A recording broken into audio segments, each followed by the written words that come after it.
عزیزان گرامی، یہ مجلس جو ہوتی ہے بہت مقدس ہوتی ہے. میرے ایک دوست لاہور میں تقریباً ہر مہینے صرف نعت خوانی کی ایک مجلس منعقد کرتے ہیں، مجید منہاج صاحب، اور میں پورا مہینہ انتظار کرتا ہوں کہ کب مجلس ہو اور میں جاؤں. اگر 3 گھنٹے کی مجلس ہے تو 2 گھنٹے تک انسان روتا رہتا ہے اس مجلس میں. اس کی ایک وجہ یہ ہوتی ہے کہ وہ اس مجلس کے آداب کا بھرپور لحاظ رکھتے ہیں، بہت بھرپور لحاظ رکھتے ہیں، اس لیے کہ اس مجلس میں اس کے بہت تقدس ہیں، اس کے بہت آداب ہیں، اس کے بہت لحاظ ہیں. ان کا پاس رکھنا چاہیے. اگر وہ ہم نہیں رکھیں گے تو جو فوائد، جو فیضانات، جو نزول رحمت، جو حضور کی محبت کا القاء ہمارے دلوں پہ اس مجلس کے نتیجے میں ہونا چاہیے، پھر وہ نہیں ہوگا. اور صرف اتنا ہی نہیں، میں اللہ سے ڈرتے ہوئے کہتا ہوں کہ بعض دفعے گرفت میں بھی آ جاتے ہیں، اس سے بھی ڈرنا چاہیے.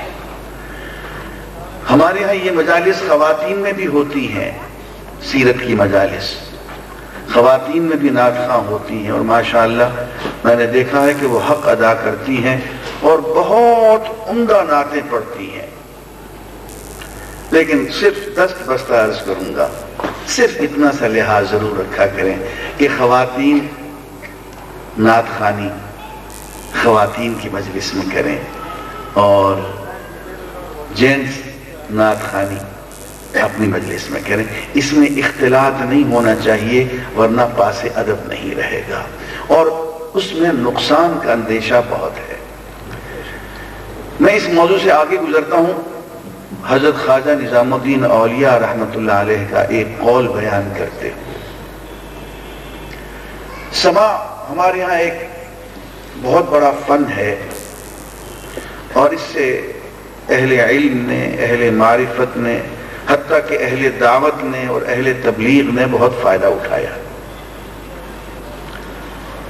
میں ایک عرصے تک محفل سماع میں بیٹھتا رہا ہوں.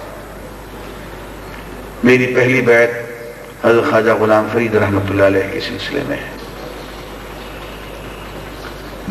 جن کی ہاتھ بیعت خواجہ محمد اعظم رحمۃ اللہ علیہ تھے، فرید آباد شریف میں وفات ہو گئے. اس کے بعد پھر میں حضرت کرم والا صاحب کی خدمت میں جانے لگا نقشبندی سلسلے میں. پھر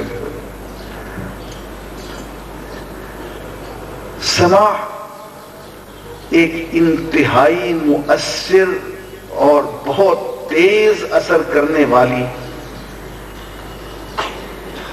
دعوت ہے، جسے ہمارے ہاں اولیاء اللہ نے اختیار کیا. یہ ان کا اجتہاد تھا. اجتہاد درست بھی ہو سکتا ہے، غلط بھی ہو سکتا ہے، لیکن اجتہاد کہنے میں ہمیں کوئی شک نہیں ہے، اجتہاد ہے.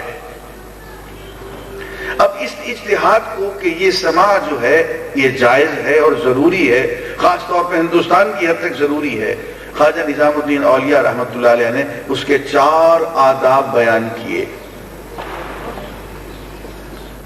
فوائد الفؤاد کو ذرا غور سے پڑھیے، خواجہ صاحب کی کتاب. وہ ماتے پہلا ادب یہ ہے کہ جو کلام پڑھا جائے وہ خلاف شریعت نہ ہو، خلاف عقیدہ اسلامی نہ ہو. دوسرا ادب یہ ہے کہ مزامیر، وہ آلات موسیقی جن سے حضور اکرم صلی اللہ علیہ وآلہ وسلم نے بصراحت منع فرما دیا ہے،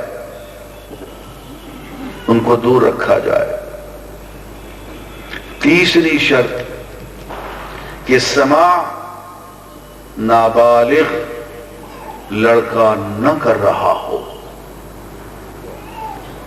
خاتون کا تو سوال ہی نہیں، وہ بچہ جو ابھی بالغ نہ ہوا ہو اس کا کلام نہ سنا جائے. میں اپنی طرف سے نہیں کہہ رہا ہوں خواجہ نظام الدین اولیاء ہے. خاتون یا نابالغ لڑکا کلام سنانے والا نہ ہو. اور چوتھا ادب یہ کہ کلام سننے والا سنتے ہوئے جو لطف اٹھا رہا ہو وہ حظ روحانی ہو، حظ نفسانی نہ ہو۔ یہ خواجہ نظام الدین اولیاء رحمۃ اللہ علیہ جو میں نے قول عرض کیا۔ اس لیے عزیزان گرامی، میں بہت دست بستہ عرض کرتا ہوں کہ یہ سیرت کی محفلیں جو ہیں ان کا ایک تقدس ہوتا ہے، ہماری بہنوں کا بھی ایک تقدس ہوتا ہے، ان کی آواز کا بھی ایک تقدس ہوتا ہے۔ جس طرح سے کہ ہماری بہن کے چہرے کا اور جسم کا ایک حجاب ہے جو شریعت نے، اللہ کے رسول نے ہم پہ فرضاً عائد کیا ہے، فرض۔ کوئی اس میں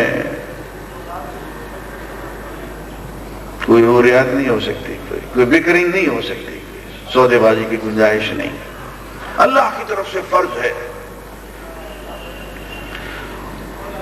جس طرح سے ان کے چہرے کا ایک تقدس ہے، حرمت ہے، حجاب، ان کی آواز کا بھی تقدس ہے، اس کی بھی ایک حرمت ہے، اس کا بھی ایک حجاب ہے۔ میں بہت معافی چاہتے ہوئے یہ بات عرض کرنے کے بعد اب موضوع کی طرف آتا ہوں، اور اس کو بالکل برا نہ مانیں، اس لیے کہ یہ باتیں اگر ہم نہ کہیں تو یہاں سے جانے کے بعد ہی ہمیں پکڑ کے اوندا الٹے منہ گھسیٹا جائے گا، اور آپ کو اندازہ نہیں ہے کہ اگر میں یہ باتیں نہ کہتا تو گھر جا کے میرا حشر کیا ہوتا۔